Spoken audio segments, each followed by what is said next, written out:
One of the most effective tools pilots and engineers use when learning about aircraft is the flight simulator. The simulators have been around almost as long as airplanes have. In fact, in early models, pilots would practice flying by sitting in wooden barrels suspended off the ground. The simulators have come a long way since then, but the basic idea of making flying safer hasn't changed. Today, they are incredibly complex machines that are used not just to help pilots learn to fly, but are used to run experiments or tests, which can be too expensive or too dangerous to attempt in flight. I spoke with Marshall Smith at NASA Langley Research Center to find out how they work. So Marshall, what are the differences between NASA flight simulators and other simulators? Well, the difference between NASA flight simulators and other simulators are mainly in the training environment versus engineering and research.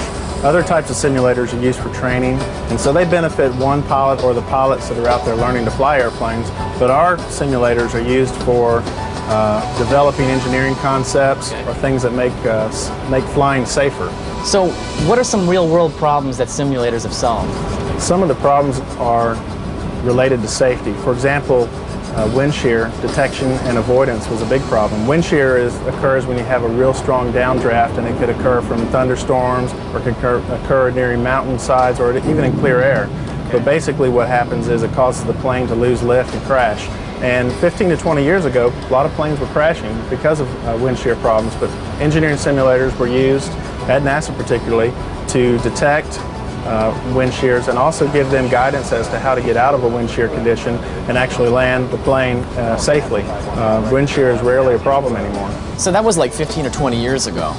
What are some current things that you're working on today? Okay, some of the problems we're working on today involve synthetic vision, where we're trying to give the pilot an out-the-window picture of what the world looks like if he can't see. It's flying through clouds or it's really low visibility. He can look down at this display and see what he would see if there was clear air outside of him. Other things that we're working on are keeping planes properly spaced apart if they're doing parallel approaches or on the ground. If planes are taxiing around and air traffic control inadvertently tells somebody to go in front of a plane, he has another method where he can determine something bad is happening. So how have simulators changed over the years? Over the past 15 to 20 years, simulators have changed dramatically, and that's largely due to the computer revolution and changes in graphic systems from the entertainment industry. These simulators have gotten much more accurate and detailed, the simulations themselves, to the point that we can do a simulation and then go out and fly the real aircraft and really find no differences in the two. So are pilots the only ones using flight simulators? Well, absolutely not. Actually, our simulators are used by researchers who are engineers and technicians who are developing all of these programs so that we can determine whether they'll be good for the aviation industry or not.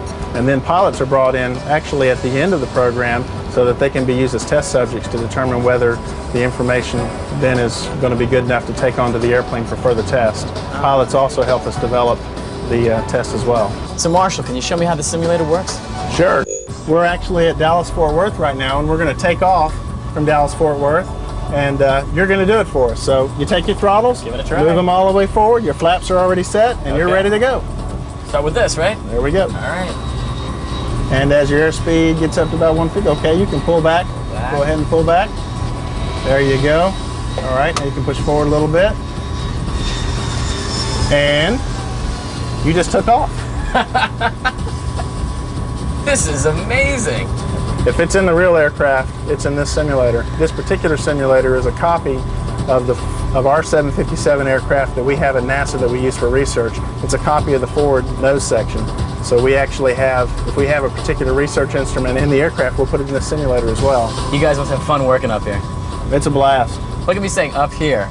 We're nowhere. This is cool. Thanks a lot, Marshall. This has been so much fun. It's been my pleasure. You can come back anytime. Thank you. I will. I just have one question. Okay. Where do I put the quarters? Oh, that goes right over here. Yeah? Got me?